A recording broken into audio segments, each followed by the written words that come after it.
아, 제가 갑작스럽게 휴가를 가게 됐습니다. 원래 계획으로는 특세 때문에 움직이지 못하려고 하다가 저희 장모님 암 수술로 인하여서 급하게 좀 잡게 됐고, 그리고 여러 검진을 하다 보니 연기되는 상황이 있게 되면서 그냥 그대로 가자.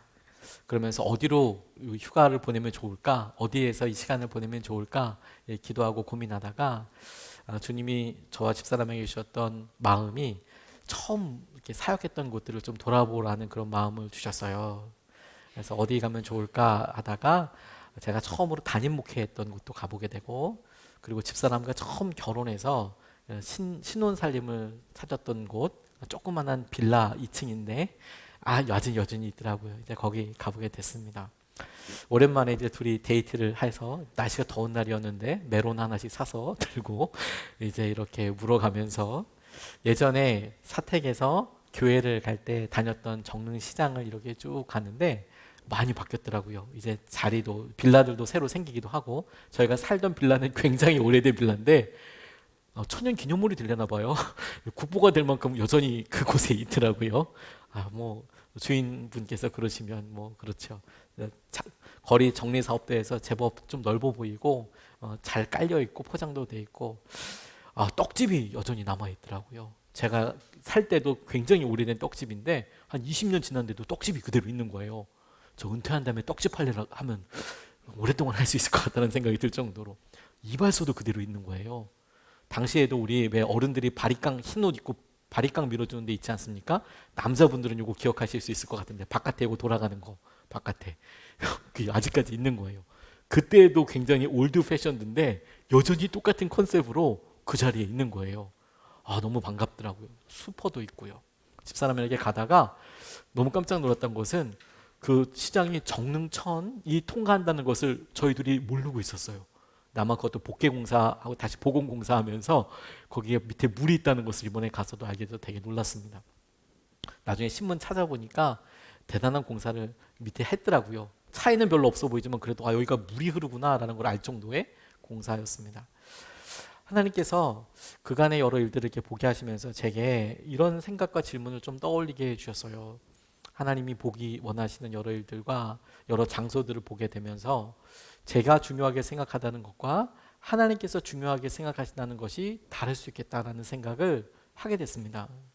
제게 그 장소와 하나님 우리에게 허락하셨던 여러 일들과, 제게는 신혼이었고 사역지이기도 하고 그러면서 제가 의미 있다고 생각했던 것들과 정작 그렇게 사역지를 돌아다니면서 하나님께서 중요하게 생각하셨던 것, 하나님께서 밑줄 그으시고 동그라미 하셨던 그런 이유와 장소가 다르겠다, 그리고 다르구나라는 것에 정말 깜짝 놀라게 됐습니다. 오늘 제목에 토포스라고 하는 이 단어는 헬라어 단어인데 장소라는 뜻입니다. 영어로는 place라는 뜻이지만 여러 다양한 의미를 가지고 있습니다. 예를 들어서 내 꿈을 펼칠 수 있는 곳이 필요해 할 때 이 곳, place이긴 하지만 보이는 장소만을 이야기하는 것은 아니지요. 곳은 장소를 지칭하는 말이지만 어떤 일할 수 있는 필드, 장을 이야기도 하고 기회를 넌지시 암시하기도 합니다. 이 토포스가 딱 그런 의미로 쓰였어요. 우리가 머무는 곳, 머물러 있어야 될 곳이 우리에게 어떤 의미를 갖게 된다고 할 때 하나님께서 갖고 계실 의미와 우리가 갖고 있는 의미가 참 다르다라는 생각에서 좀 시작해 보고 싶습니다. 이스라엘의 역사에 있어서 하나님께서 이스라엘 백성들 인도하실 때, 성막과 회막으로 인도하실 때 장소 자체가 중요하진 않았습니다. 하나님의 임재 자체가 중요했어요. 왜냐하면 성막과 회막은 텐트였기 때문에 어디도 움직일 수 있었거든요. 그래서 하나님이 임재하신다는 예배, 하나님이 임재하시는 영광이 중요했습니다. 하지만 왕정시대로 넘어가면서 성전을 만들게 되죠. 성전을 만들면서 사람들은 시온산 혹은 예루살렘 성, 그리고 성전을 바라보면서 그거 예배하는 것에 대해서 믿음의 중심을 갖게 되었습니다. 그 처음은 굉장히 선하고 의미 있지만 점점 이것도 형식화되고, 이것도 표면으로는 성전을 사모하고 하나님을 사모한다고 하지만 율법이 고착화되는 것과 똑같이 그냥 성전 건물 자체에 대해서 이제 중요하게 생각하게 됐어요. 하나님의 임재, 하나님과의 어떤 소통이 아니라 성전 자체가 이제 우상화되기 시작했죠. 예수님이 우리 가운데 오셔서 하셨던 대표적인 일이 뭐냐면 보이는 성전을 허무시고 우리 마음 안에 성령을 통해서 우리와 함께 하시는 성전을 지으셨다는 거예요. 마치 텐트처럼, 마치 성막처럼. 그러나 여기서 끝이 아니라 주님이 다시 오시는 그날이 되면 하나님께서 우리를 위하여 예배해 주신 새 예루살렘 성, 새 성전에서, 하나님의 나라에서, 천국에서 우리가 함께 영원히 살게 될 것을 약속하여 주셨습니다. 그러니 여러분, 우리 삶이 마치 광야 시대를 돌아다니는 것에서 이제 영원히 거하게 될 왕정 시대를 구약 시대의 모범을 통해서, 또 틀거리를 통해서 신약 이후에 하나님께서 우리 가운데 이루신 일을 같이 조망해 보고 볼 수 있겠다고 싶어요. 우리는 마치 이 낀 세대, 마치 사사시대 때 하나님께서 여전히 성막은 있지만 성전이 만들어지기 전에 하나님께서 하셨던 일들을 통해서 우리에게 주님이 의미 있게 생각하시는 곳과 주제와 상황들을 넌지시 질문하게 하신다고 싶습니다. 요즘 우리가 새벽 예배 때 사사기 말씀 보고 있거든요. 사사기 말씀 마음에 쓰는 성경에서는 이미 오래전에 읽었지만 성경에 나오는 가장 마지막 사사가 누군지 혹시 아십니까? 사사기에는 삼손이라고 나와요. 하지만 성경에 등장하는 가장 마지막 사사는 사무엘상에 나옵니다. 8장 1절 말씀에 보면 이렇게 나와 있어요. 사무엘이 늙자 자기의 아들들을 이스라엘의 사사로 세웠다. 그래서 엘리도, 사무엘을 키웠던 제사장 엘리도 사사였다라는 표현도 나오고, 사무엘도 사사처럼 활동했고 그의 아들들도 사사로 세웠다라는 얘기가 이제 가장 마지막에 나오는 거예요. 이 사사와 왕의 차이는 뭐냐면, 이 사사는 하나님께서 말씀으로 세우시고 그가 재판도 하고 종교 지도자도 되고 제사장의 역할도 하고 마치 왕처럼 군사력을 일으켜서 사람들과 전쟁을 수행하는 역할도 했었습니다. 하지만 세습되지 않았고 하나님께서 세우셨어요. 그게 사사였습니다. 왕은 하나님께서 강력한 힘을 주시고 그리고 세습되게 하는 것이 차이가 있었습니다. 사무엘은 사울을 세우고 다윗을 왕으로 세우는 이 과도기적으로 굉장히 중요한 사람이었고, 오늘 읽은 본문은 그 사사로서 활동했던 사무엘이, 마지막 사사라고도 볼 수 있는 사무엘이 하나님께서 하시는 놀라운 은혜 가운데 있었던 중요한 사건 한 가지를 표현하고 있습니다. 아직 성전이 만들어지지 않았지만 여전히 실로의 회막이 있었을 때, 그때에 있었던 중요한 일입니다. 오늘 읽었던 7장 말씀은 4장, 5장, 6장으로 이어지는데, 특별히 6장과 7장 말씀은 한 30년, 학자에 따라서는 40년 정도의 터울이 있다고도 이야기합니다. 그가 어렸을 때에서 이제 나이가 어느 정도 들어서 정말 사사로, 말씀 전하는 사람으로 쓰임받을 수 있게 됐을 때 그가 처음으로 했던 일과 관련되어 있는데, 오늘 이것을 통해서 하나님께서 우리에게 보게 하여 주시는 주님의 임재와 주님의 마음에 대하여 우리가 질문하게 하시는 질문들과 대답을 통해 하나님 우리에게 깨닫게 하시는 것을 좀 붙잡고 싶습니다.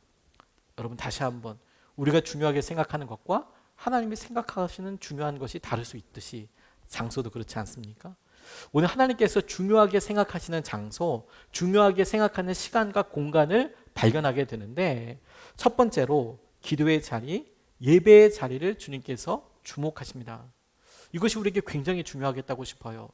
우리는 우리의 삶을 보고 우리가 결혼했던 자리, 혹은 우리가 어떻게 했던 자리, 어떤 사건 혹은 만남이 있던 자리를 중요하게 여기시지만, 하나님이 주목하시는 것은 무엇이냐면 기도가 있는 자리, 예배가 있는 자리를 중요하게 생각하세요. 오늘 5절과 6절 말씀이 이렇게 증거하고 있습니다. 그때 사무엘이 이스라엘 사람들을 모두 미스바로 모이게 하였다. 그들의 죄를 용서하여 달라고 주님께 기도를 드리려는 것이었다.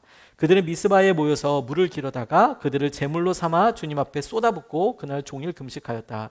그리고 거기에서 우리가 주님을 거역하여 죄를 지었습니다 하고 고백하였다. 미스바는 사무엘이 이스라엘 자손 사이에 다툼을 중지하던 곳이다. 재판을 하였던 곳이다 라는 의미입니다. 이스라엘 백성들이 사무엘의 말을 따라 미스바라는 장소로 모이게 되었습니다. 어렸을 때 엘리 제사장 휘하에서 자랄 때만 해도 그에게 범상치 않은 하나님의 임재가 있다는 것은 이미 유명해지고 있었고 유명했습니다. 근데 그가 사사가 되어서 처음으로 사람들에게 했던 일이 무엇이냐면 모여서 함께 기도하자, 예배하자 하는 것이었습니다. 우상을 숭배하고 그들 가운데 있었던 여러 연약함들을 떨쳐버리고 우리 하나님께 집중해 보자. 근데 그의 말이 이스라엘 사람들에게 들렸어요. 들렸다라는 표현은 무엇이냐면 이스라엘 백성들이 기도해야 된다는 것, 하나님을 의지해야 된다는 것을 몰랐느냐? 아니죠. 알았죠. 그럼 안 했느냐? 했다고 자기들은 생각했을 겁니다. 자기들은 그렇다고 생각했을 겁니다. 그런데 어느 순간에 사무엘이 우리 모여서 같이 기도하고 예배하자. 근데 그 말이 들렸고 그러자. 그리고 미스바에 모였다라는 것입니다. 그리고 그곳에 모여서 자신들의 죄를 용서하여 달라고 기도하며 회개하였습니다. 회개는 우리 자기중심적인 생각, 우리의 변명과 합리화라고 부르는 태도를 하나님 중심의 생각, 다시 말해서 하나님께서 말씀하신 말씀, 명령, 언약이라고 말씀하신 성경을 중심으로 바꿀 때 일어나게 되는 마음의 변화입니다. 그게 회개입니다. 그리고 하나님께서 찾으시는 것이기도 합니다. 우리는 기도하고 우리는 예배한다고 하지만 정작 그 기도의 핵심은 우리가 하나님께서 살아계셔서 우리의 기도를 들으신다라는 명확한 깨어있음이 있으면 그 거룩하신 하나님 앞에 우리가 얼마나 연약하고 죄인인가를 고백할 수밖에 없게 되는데 반드시 등장하게 되는 것이 무엇이냐면 우리의 이 죄성과 우리가 행했던 일에 대한 의미에 대한 고백이 있을 수밖에 없겠습니다. 그걸 회개라고 부르거든요. 우리가 계속 타협하고 그 합리화시켰던 것들이 하나님의 말씀으로 보여지면 더 이상 어떻게 이야기할 수 없는 부분들이 있죠. 예배도 여러분, 예배에서 제일 중요한 건 하나님 앞에 드리는 것입니다. 고백을 드리고 찬양을 드리고 우리가 기도를 드리고 찬송과 기도를 통해서 하나님의 말씀 앞에 우리가 온전히 결단을 드리고 또 헌금을 드리고 주님께서 드리고 주님께서 하신 일들에 대하여 우리가 영광과 찬송을 올려드리며 하나님을 높여드리는 것이 예배라고 할 때 그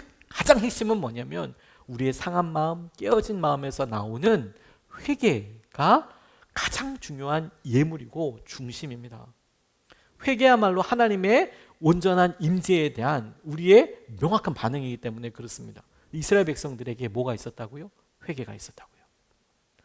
그런데 그 시기에 이스라엘 백성들에게 혹은 그 지역 근동에, 고대 근동에 중요한 사건들은 없었겠습니까? 그렇지 않습니다. 하나님께서 다만 주목하셨던 사건이 무엇이냐면 그들이 모여서 기도하였다라는 사실이에요. 회개하였다라는 사실입니다. 사사기에서 수없이 반복적으로 보여주는 것이 그와 같습니다. 강대한 어떤 민족과 나라가 일어나서 이스라엘들을 괴롭히지만 그리고 너무 허무하게 무너져서 30년, 20년 오랜 기간 동안 그들에게 묶여 있지만 그럼에도 불구하고 그들이 하나님을 찾을 때 그들 사이에 있었던 유명한 전투나 전쟁이나 승리가 기억되는 것이 아니라 하나님을 찾을 때 그 찾은 것에 대한 기록을 하나님께서는 사사기와 모든 말씀을 통해서 남겨놓으신 거예요. 하나님이 우리의 삶과 역사에 밑줄 그으시고 동그라미 치시는 곳은 어디냐면 우리가 하나님을 진심으로 찾고 주님을 예배하게 되었을 때 우리나라는 큰 축복과 은혜로 이와 같은 거룩한 역사와 흔적을 갖고 있는 나라입니다. 1903년에 하디 선교사님이 원산에서 회개하셨던 사건으로 큰 부흥이 일어나게 됐는데 그 내용을 보면 생각하고 질문해야 될 것이 참 많습니다. 당시 조선 사람들은 참으로 외국 사람들이 보기에 기본이 안 돼 있는 사람이었습니다. 교회를 세워놓으면 그 교회를 주막으로 술집으로 바꿔놓고 도망가기도 하고 그 교회 책임자가 세례받았다고 가까이 접근했지만 선교사를 대상으로 해서 사기를 치기도 하고 그런 일들이 비일비재했었습니다. 그래서 하디 선교사뿐만 아니라 여러 선교사님들이 조선에서의 선교사역을 보고할 때 조선 사람들 정말 대단하다 이런 이야기들이 그냥 계속 등장할 때였습니다. 그러니 여러분 조심스럽지만 외국 사람들이 우리나라 조선 사람들께 봤을 때 위생도 그렇고 사회시설도 그렇고 무슨 관리들이 탐관오리가 판을 치고 그 구 한 말에 있었던 여러 병폐들을 선교사는 그대로 다 보고 있는데 나라가 다스리는 것도 아니고 왕이 뭘 하는 것처럼 보이지도 않고 열강을 다 뺏어 먹으려고 하는데 지역에서는 말도 안 되는 일이 일어나고 그리고 말씀을 붙잡고 일어나겠다는 사람들도 도망가고 집 팔고 이렇게 돌아다니는 사람들을 보고 얼마나 안타까운 마음을 가지겠습니까? 그런 상황에서 모여서 기도할 때 결코 뜨거운 기도회가 아니었습니다. 냉랭하게 이어질 그때에 하디 선교사님이 일어나서 이런 이야기를 해요. 제가 한국 조선 사람들에 대해서 교만한 마음이 있었습니다. 깔보는 마음이 있었습니다. 근데 좀 가만히 한번 그 장면 한번 떠올려 봐요. 여러분, 우리가 속해서 기도 제목 나눌 때 우리의 마음속에 깨달아져서 나누는 기도 제목이지만 다른 사람이 이야기를 나눌 때 어떤 마음이 우리에게 마음에 쿵 울리나요? 그리고 어떻게 우리가 또 나누나요? 조심스럽지만 제가 교만했습니다 라는 기도 제목을 내가 그랬습니다라는 나눔이 정말 그렇구나라고 뜨겁게 다가오는 경우도 있지만 많은 경우는 잘 이렇게 그냥 뭐 교만하셨구나. 하디 선교사님이 나눈 것도 그가 막 울면서 나눈 것도 아니고 제가 조선 사람들 보면서 교만했습니다. 제가 그렇게 생각했습니다. 잘못했습니다. 근데 그 일에 대해서 놀라운 것은 성령께서 하신 일들이 무엇이었냐면 조선 사람들이 자기의 죄를 나누기 시작했다는 거예요. 그리고 1907년에는 1월 14일에 평양 장대현 교회에서 길선조 장로님이 역시 그 집회도 1906년서부터 12월 말서부터 계속 진행되던 꽤 긴 황해도 도사경회였는데 냉랭했대요. 그냥 별로 큰 은혜가 있었던 게 아니랍니다. 근데 끝날 즈음에 이 장로님이 나가서 자기의 숨겨진 죄악을 고백했답니다. 근데 회개를 동반한 강력한 성령의 임재가 회중들 가운데 임했다는 거예요. 압도하게 되는. 그 전부터 막 찬양이 뜨겁고 막 말씀이 막 명확하게 꽂히고 들리고 이런 상황이 아니었고 그냥 긴 집회가 한 보름 정도 진행이 됐는데 날마다 모여서 그렇게 했던 집회를 하는 중에 마지막에 길수원주 장로님이 나오셔서 내가 다른 사람 친구의 것을 훔쳤던 것에 대해서 사람이 나누기 시작했을 때 기록은 이렇게 이야기합니다. 사람이 지을 수 있는 온갖 죄악들이 그날 밤 토로되었다. 우리가 지을 수 있는 온갖 죄들이 그날 밤 다 토로되었다. 자기가 갖고 있었던 음란함과 그리고 어떤 절취, 절도, 강도 행각, 돈 띄어먹은 거, 사기 이런 것들이 다 드러나게 되었다는 겁니다. 근데 여러분 1905년, 3년, 7년 그 사이에 우리나라도 엄청난 일이 많았죠. 우리 국사 시간에 제일 많이 외워야 될 것들이 많은 게 그 즈음 아니겠습니까? 구한말의 조선과 어떻게 독립운동이 이어지는지 빽빽하게 외웠어야 했고 그 시기는 서구 열강이 전 세계에 대하여 수없이 큰 전쟁들과 의미 있는 결정들이 많이 있었습니다. 그런데 하나님께서 우리에게 역사적으로 보여주신 놀라운 것은 하나님은 어디에 밑줄을 그시고 동그라미를 하셨냐면 한 사람이 회개하는 자리에 동그라미를 쳤다는 거예요. 하나님께서 주목하셨던 곳은 기도하고 예배하는 곳에 밑줄을 그으셨어요. 이런 도전은 우리가 무엇을 해야 할지 자연스럽게 도전하고 인도한다고 싶습니다.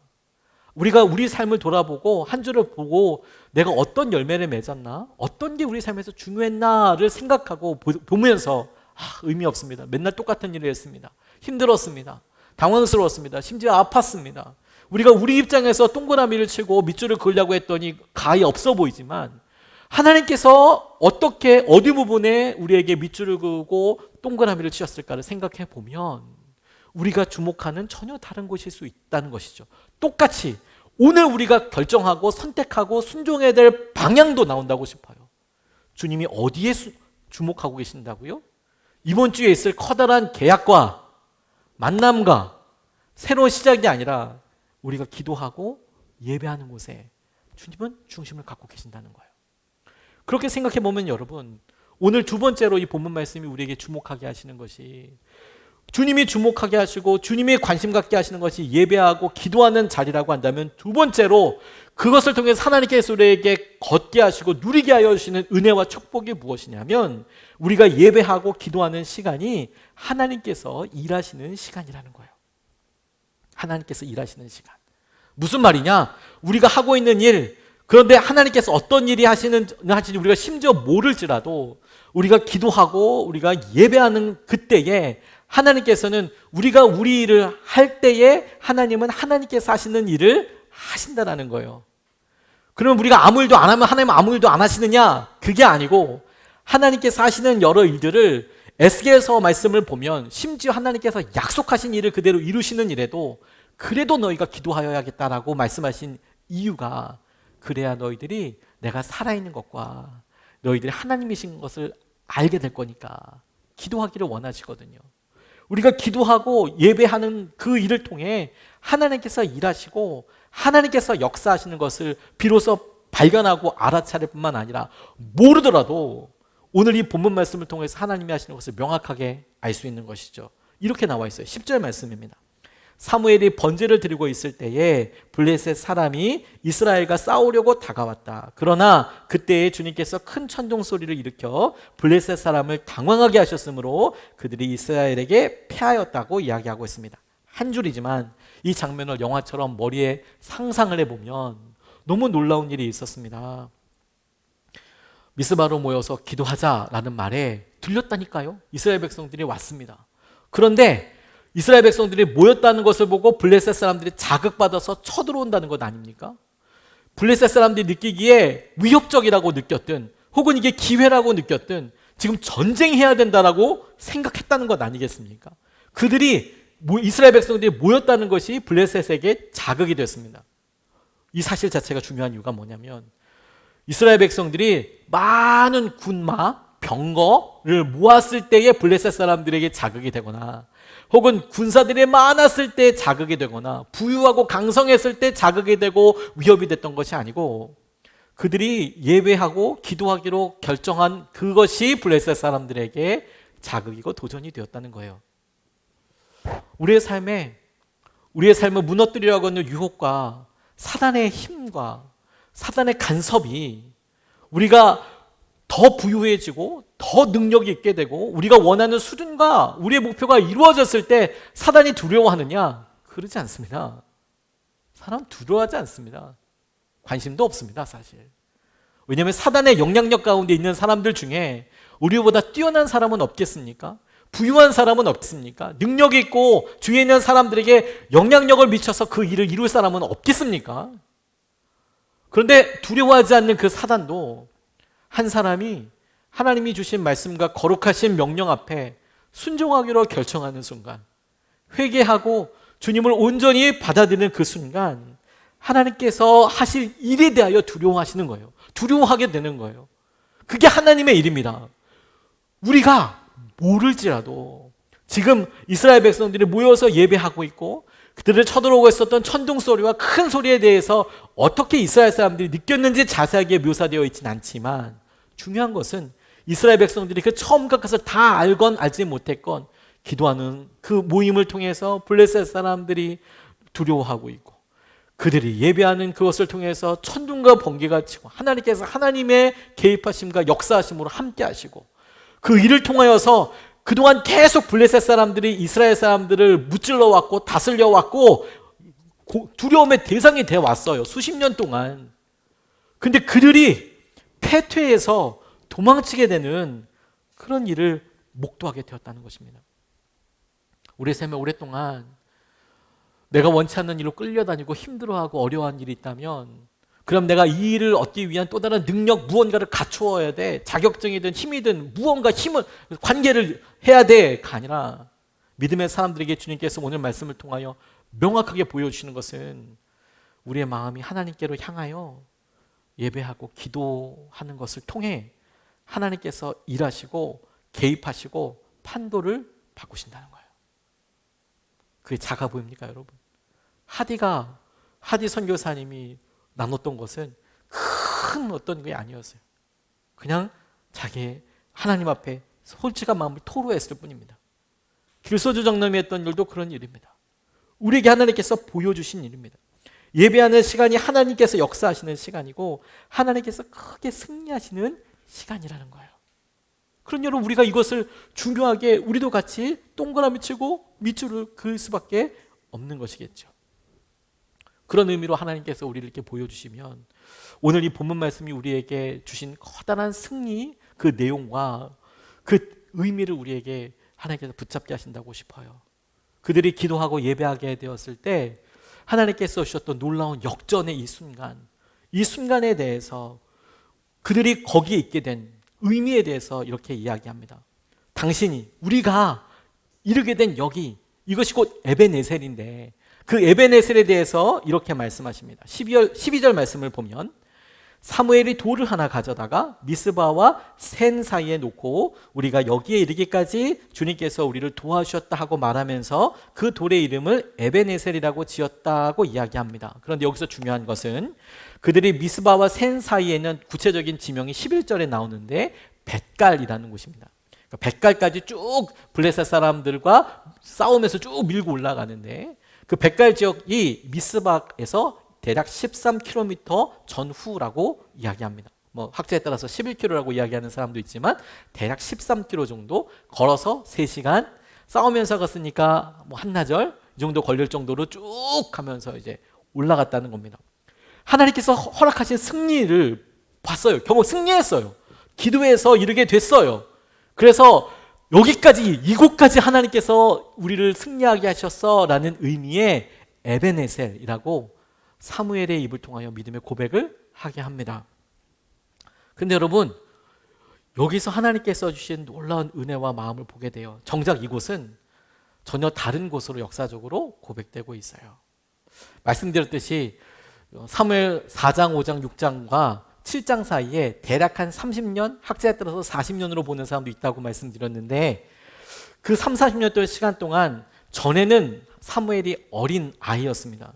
근데 이제 사사로서 활동할 때는 적어도 3, 40년이 지났으니까 어느 정도 말을 할 수 있는 40대나 혹은 50대 정도가 되었다고 보는 게 상식적이라고 생각이 듭니다. 그러면 그가 어렸을 때 우리가 알고 있는 엘리 제사장, 그의 두 아들이었던 홈니와 비느하스 난리쳤던 바로 그때입니다. 그때 전쟁이 있었습니다. 블레셋과 이스라엘 가운데. 이스라엘 사람들이 계속 적고 패퇴했습니다. 그래서 이들이 생각한 것이 무엇이냐면 실로에 있는 하나님의 언약궤를 갖고 오는 것이었습니다. 그 언약궤는 하나님의 영광의 상징이었으니까. 그때를 이야기하면서 사무엘상 4장 1절 말씀은 이렇게 증거하고 있습니다. 사무엘이 말을 하면 온 이스라엘이 귀를 기울여 드렸다. 이때는 어렸을 때였습니다. 그 무렵에 블레셋 사람이 이스라엘을 치려고 모여들었다. 이스라엘 사람은 블레셋 사람과 싸우려고 나가서 에벤에셀에 진을 쳤고 블레셋 사람은 아벡에 진을 쳤다. 전쟁을 치렀던 전쟁터가 어디였냐면 에벤에셀이었어요. 5장 1절 말씀은 이날 있었던 전쟁에 대해서 그날 대패해서 홈니와 비나스 죽고 그 소식을 듣고 엘리가 죽게 되는 결정적인 사건과 뉴스 하나가 있는데 5장 1절 말씀이 이렇게 이야기하고 있습니다. 블레셋 사람들은 하나님의 궤를 빼앗아서 에벤에셀에서 아스도스로 가져갔다. 아스도스로 가져갔다. 근데 어디서 빼앗겼다고요? 하나님의 언약궤를 에벤에셀에서 빼앗겼다는 거예요. 사무엘상은 앞부분은 사무엘이 쓰고 상하는 그 뒷부분은 사무엘의 죽음 이후로는 여러 다른 역사가들이 썼다라고 그렇게 여겨지는데 적어도 그 앞에 역사 기술에 있어서 사무엘을 통해서 온전한 승리를 경험했던 그곳이 어디였냐면 전쟁터였고 그들이 져서 수치를 당했을 뿐만 아니라 심지어 내가 하나님을 믿는 사람이야. 하나님의 언약궤까지 갖고 와서 믿음을 거론하면서 믿는 사람들이 실패가 어디 있어? 패배가 어디 있어? 승리할 거야. 뻥뻥 소리치며 나갔지만 쫄딱 망하고 하나님의 임재의 상징인 언약궤도 뺏기고 수치당하고 믿음이 우리가 교회 생활을 다 한다는 것이 막 저 바닥에 떨어져서 어찌할까 싶은 그런 무참한 그곳의 이름이 에벤에셀이었다는 거예요. 하나님께서 당신께서 이스라엘 백성들이 기도하고 주님 앞에 의지하게 되었을 때 그 회복의 장소와 회복의 수준을 어떻게 정하셨냐면 그렇게 이스라엘이 연약하고 무너지고 그들의 말씀에 믿음에 얼마나 연약하고 얼마나 무지하고 얼마나 부서지기 쉬운 사람이었는지 드러난 그곳을 수치의 장소, 그렇게 허물어짐의 장소를 하나님은 에벤에셀이라고 불러주시고 승리의 장소로 회복시켜 주셨어요. 그게 우리에게 주신 은혜 아니겠습니까? 제가 휴가 기간 동안에 몇몇 장소를 보면서 이 설교 제목과 본문은 휴가 가기 훨씬 전에 사실 정했기 때문에 저는 나름 요 한 주 동안을 보내면서 하나님이 이 말씀을 저한테 주셨구나, 이 말씀과 이것으로 참 많은 대화를 질문을 해보게 됐습니다. 개인적이어서 조금 그렇긴 하지만 제가 다녔던 곳의 사진을 몇 개 좀 보여드리고 싶습니다. 첫 번째 사진 준비해 봤는데 제가 목회하던 충북 괴산군 연풍면 원풍리 20번지입니다. 도로명으로는 못 외웠습니다. 제가 했을 때는 지명으로 외웠으니까. 교회가 되게 커 보이지만 보이는 게 답니다. 저렇게 많은 성도들이 있으면 진짜 좋겠지만 영안이 열리신 분은 저게 환하게 보이는 저 얼굴을 찾으실 수도 있겠지만 제가 저기에 있습니다. 저기에 골사교회 성도는 저밖에 없습니다. 저희 교회 단기팀이 왔었어요. 평촌감리교회라는 단기팀이 저희 교회에 와서 헌신해주고 수고해 주셨어요. 너무 감사했어요. 저희 교회에 전도할 사람 없었거든요. 그래서 저기 담당 전도사님과 목사님이 본인들 이제 수련회 끝나고 저한테 사진 찍자고 해서 저도 이렇게 있었어요. 제가 그래서 도움받는 시골교회 목사님에 대해서 그게 어떤 마음인지, 이렇게 정성껏 섬겨주시는 마음이 어떤 마음인지 너무너무 잘 기억하고 있어요. 정말 감사하고 고맙거든요. 저 때 제 월급이 23만 5천 원이었습니다. 주급 아니고 월급이 23만 5천 원이었습니다. 물론 한 번도 받아본 적은 없습니다. 다음, 아내가 이렇게 생겼어요. 다음, 멋있죠? 저게 중간에서 찍은 게 아니라 교회 제일 뒤편에서 찍은 거예요. 교회가 크지 않기 때문에 아까 말씀드렸죠. 보이는 게 다다 이렇게 말씀드렸는데 저게 중간에서 찍은 게 아니라 제일 뒤에서 찍었는데 그렇게 된 거예요. 뒤편에 조룡산이 보이고 저희 성도님들 거의 대부분이 나오신 거예요. 거의 뭐 저 정도? 옆에 몇 분 정도 있겠네요. 저희 집사람은 안 나왔으니까 그렇겠네요. 저기 우리 이종희 집사님도 계시고 이선우 집사님도 계시고, 우리 여러분들 보시기에 가장 사진에 가깝게 보이시는 어떤 후드티 입고 계신 분이 제가 설교 때 여러 번 이야기했던 안인순 성도님이라는 저희 교회 여선교회 회장이면서 새벽기도 맨날 나오시는 유일한 분이었어요. 저분이 새벽 4시, 저희가 새벽 예배를 4시에 했거든요. 그런데 저분을 오기 전에 제가 먼저 교회 불을 좀 켜놓고 싶어서 어두우니까 그렇게 했다가 정말 죽을 뻔했어요. 2시 40분에 교회로 오시더라고요. 이분 참 잠도 안 하시고 목사가 뭘 한다고 생각하시는지. 처음엔 제가 이렇게 불을 몇 번 켜려고 이렇게 하다가 불을 켜고 자는 수밖에 방법은 없겠구나. 저분이 눈 맞으면서 한겨울에 눈이 펄펄 내리는 날 등산해서 올라와야 되거든요. 교회가 산꼭대기에 있으니까. 근데 지금도 잊지 못합니다. 옷 잠바도 그나마 더우니까 반팔이 되셨더라고요. 이게 다 벗고 너무 더우니까, 눈 오는 날 더우니까 헉헉헉 모셨는데 교회 들어오자마자 김이 확 나던 게 저 하나님의 영광처럼 보였어요. 정말 하나님의 영광처럼 보였어요. 한 사람 한 사람. 저분 때문에 제가 새벽 예배 도망도 못 가고 여러분들이 특세를 계속하고 있는 이유도 아마 저분의 영향력이 큰 것 같아요. 아무튼 저분이 출근을 새벽 5시 몇 분에 하셔야 되기 때문에 새벽 4시에 새벽 기도를 365일 계속하게 됐어요. 근데 여러분 저 때 제 마음은 어떤 마음이었냐면 믿음이 아니고 너무너무 가난했을 때였습니다. 제가 가장 힘들고 가난했을 때를 생각하다 보니까 저 고사리 교회가 생각났어요. 재정적으로는 날마다 겁났습니다. 헌금이 뭐 지금 와서니까 얘기할 수 있겠지만 어떤 때는 3,000원도 나오고 3,000원은 안 나왔겠는데 제가 있으니까 한 13,000원 정도 나오고 11조 받진 않지만 그래도 어떻게든 해보고, 그래서 해보면 어떻게 먹고 살지 어떻게 될지 진짜 대책이 없었어요. 대책이 없었어요. 제일 두려운 건 뭐냐면 제가 언제까지 여기서 사역하게 될지가 부임하기 얼마 전부터 정말 저 되게 연약하더라고요. 되게 부족하더라고요. 두렵더라고요. 잊혀지는 건 아닌가.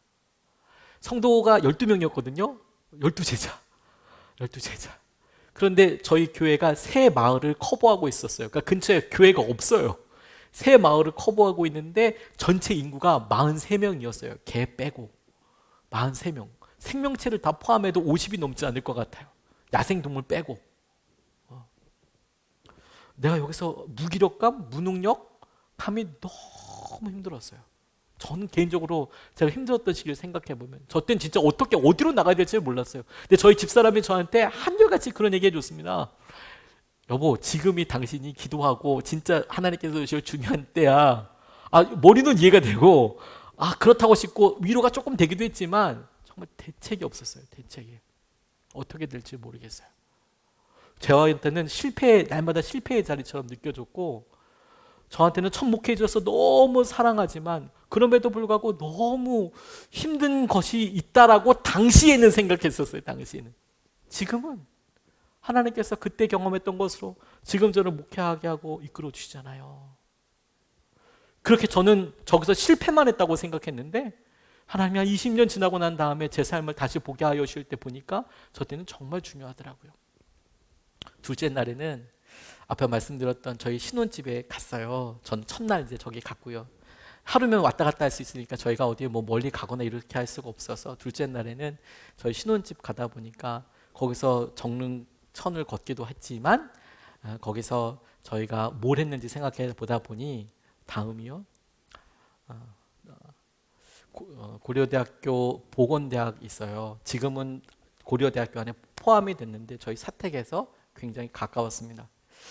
앞에 사진이 먼저 있을 텐데, 네, 저 사진입니다. 저희가 하지만 뭐 제가 그때는 어렸기 때문에 은혜도 태어나기 전이고 이제 막 이제 아이 갖고 이럴 때였으니까 그런데 집사람이랑 같이 이제 하다가 어떻게 뭘 하면 좋을까? 뭐 대단한 일도 아니고 교회가 크지도 않았으니까 저는 전도사 신분이었고 할 수 있는 일도 많지도 않고 설교를 뭐 잘하는 것도 아니고 많이 할 수 있는 것도 아니고 그러다가 주님이 주셨던 마음이 기도는 전도는 할 수 있지 않겠나.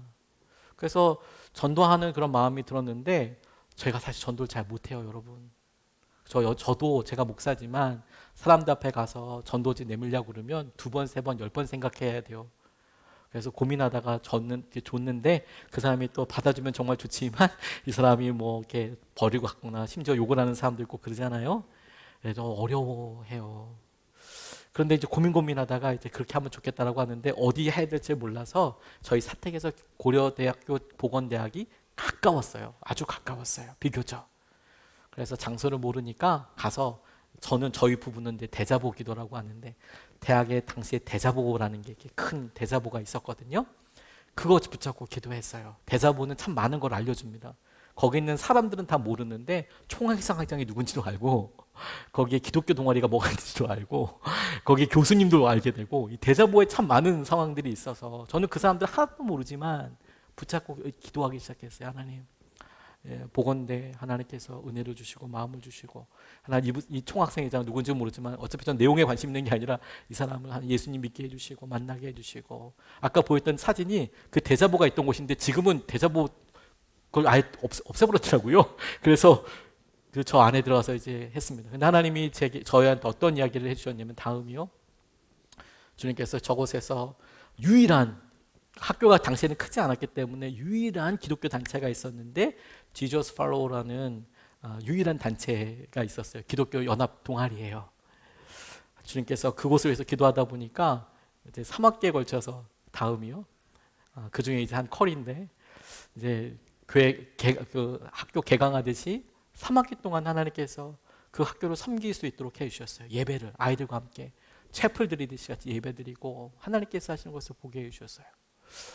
그리고 마지막 해가 됐을 때 하나님이 또 다른 이제 마음을 이렇게 주셨습니다. 그게 뭐냐면 거기서 조금만 더 가면 국민대라는 곳이 있거든요. 다음이요. 저것도 역시 대자보가 있는 곳이어서 제가 찍었는데 대자보가 없어졌어요. 저 법학관 건물입니다. 다음이요. 저기가 이제 건물 들어가는 곳입니다.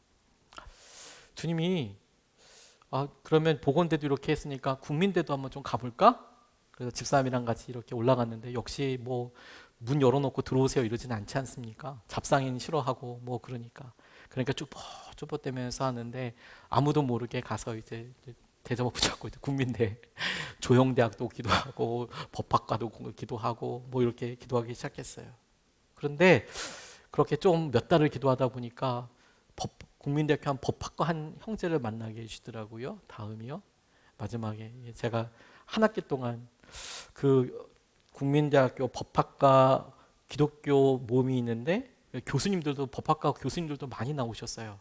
여러 나오셔서 지도 교수님처럼 근데 뭐 자발적인 모임이긴 하지만 법학과 분들 아마 저분들 중에서 사시 패스한 분들도 몇 분 계실 거예요. 한 학기 동안 설교를 잘해보려고 설교를 여러 번 고쳤지만 한 학기 내내 그렇게 설교하면서 전도할 수 있었어요. 저분들 통해서 캠퍼스 전도할 수 있고 기도할 수 있게 된 거예요. 제가 좀 길게 설명드린 이유가 이것이었습니다. 제가 오늘을 생각하면서 그때를 생각하면서 오늘을 생각해 보게 되는데 저렇게 전도하고 저런 생각을 할 때 제 가운데 있었던 여러 생각들이 한 20여 년 동안 정말 거짓말처럼 아무 생각이 안 났거든요. 그런데 제가 그 자리에 서 보니까 고구마 줄기 빠지듯이 쭉, 맞아, 그랬지. 국민대학교 캠퍼스에 딱 들어가니까 예수전도단이라고 화요 집회가 가장 크게 부흥했을 때 캠퍼스 워십이라는 게 있었거든요. 그 캠퍼스 워십할 때 국민대 캠퍼스 워십이 있었어요. 수천 명의 학생들이 찬양하고 집회했습니다. 비 엄청 오는 날이었어요. 그런데 하나님께서 그렇게 기도하는 마음을 좋게 보셨는지 그 정릉 근처에 국민대가 있어 있는 그 성북구뿐만 아니라 여러 구가 많을 텐데 그 여러 교회들 중에서 담임 목사도 아니고 청년부 전도사인 저가 대표 기도하게 해주셨어요. 캠퍼스 워십에서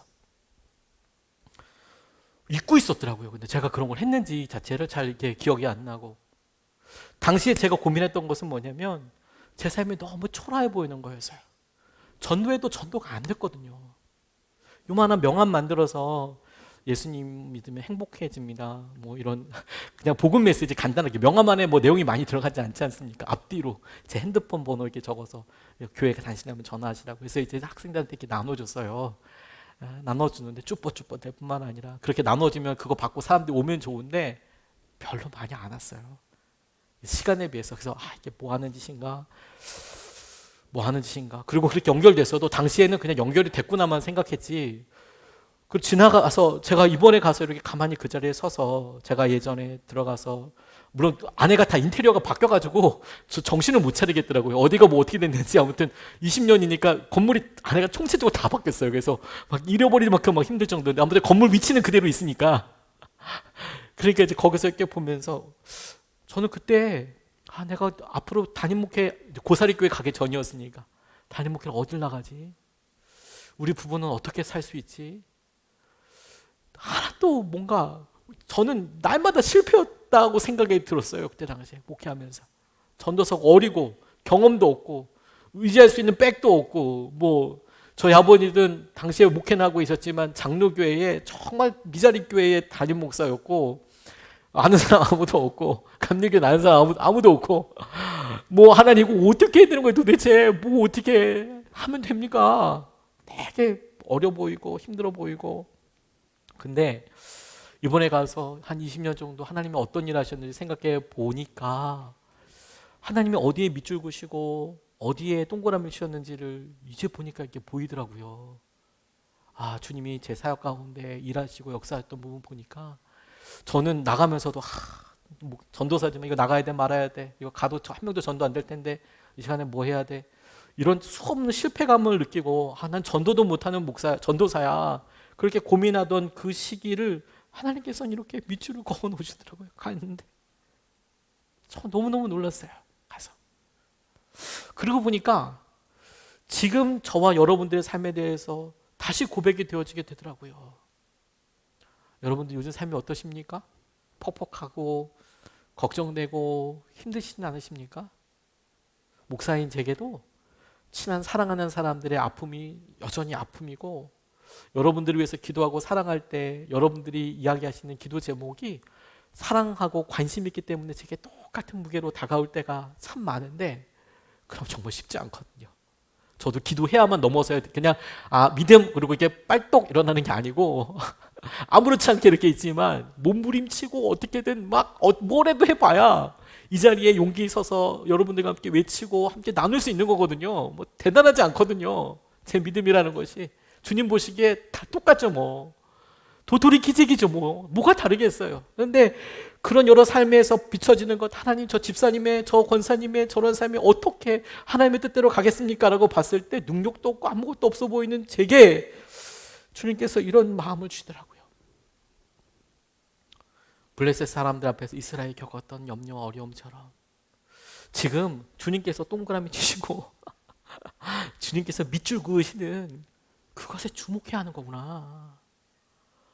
지금 우리 삶에 하나님께서 예비하시고 이끌어오신 것을 우리가 믿음으로 나아가면 우리는 주님께서 이미 역사하실 에베네셀을 기도하고 있지만 오늘이 미스바가 되면, 주님을 믿고 의지하기로 결정하는 예배와 기도에 대한 회개로 인한 하나님을 찾는 미스바가 되면, 오늘이 미스바가 되면 내일이 에베네셀 되겠구나.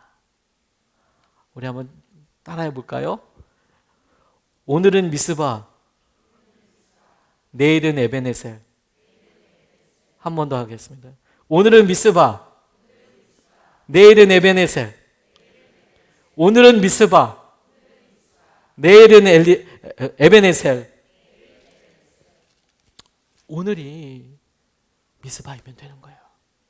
그게 주님께서 우리에게 말씀하시면서 토포스, 우리가 임하고 여기까지 이른 자리이면서 주님께서 에베네셀로 역사하신 것에 대한 감사이면서 동시에 오늘 우리의 고난과 힘든과 어려운 일에 대한 주님의 명확한 대답이자 주님께서 우리를 이끌어 가시기 위한 방향이라고 싶어요.